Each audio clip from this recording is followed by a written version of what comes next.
Hello! আজকে হচ্ছে আমার সন্ধ্যাবেলা একটা ছোট্ট কিছু দৃশ্য আমি তুলে ধরছি। ইনি হচ্ছেন মিস্টার ইমন। ইনি আমার ওয়ান অফ দ্য ছাত্রস। তো এনার সাথে আমার বেশিরভাগ সন্ধ্যাবেলাটা কাটে।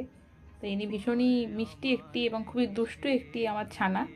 তো ইনি একটি খুব সুন্দর স্কেল বানিয়েছেন নিজের হাতে এবং সেই সৃষ্টিটা আমার এতটা ভালো লেগেছে তাই ভাবলাম আমি ক্যাপচার করি। এই যে স্কেলটা আমি একটু পরে দেখাবো ব্লগের মধ্যে।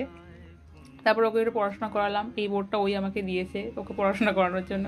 অ্যান্ড বাবা একটা খুব সুইট জেস্টার করেছে যে ইমন বলেছিল যে ওদের বাড়িতে ক্যালেন্ডার নেই, তো বাবা ওর জন্য ক্যালেন্ডার নিয়ে এসছে।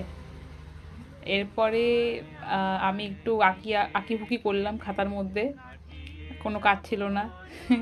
তো আঁকিবুকি করার পর এই যে স্কেলটা খুবই সুন্দর হয়েছে স্কেলটা, অ্যান্ড খুব সুন্দর বানিয়েছে ও।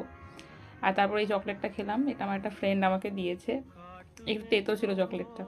আর এই যে আমি একটু ক্যাত মারছিলাম আর আমার মুখে একটা পিম্পল হয়েছে যেটা খুব ব্যথা করছিল। যাই হোক, তো তারপরে একটু লেখালেখি নিয়ে বসলাম, একটু গল্প লিখতে শুরু করলাম, নতুন একটা গল্প দিয়ে শেষ করলাম দিনটা। টাটা।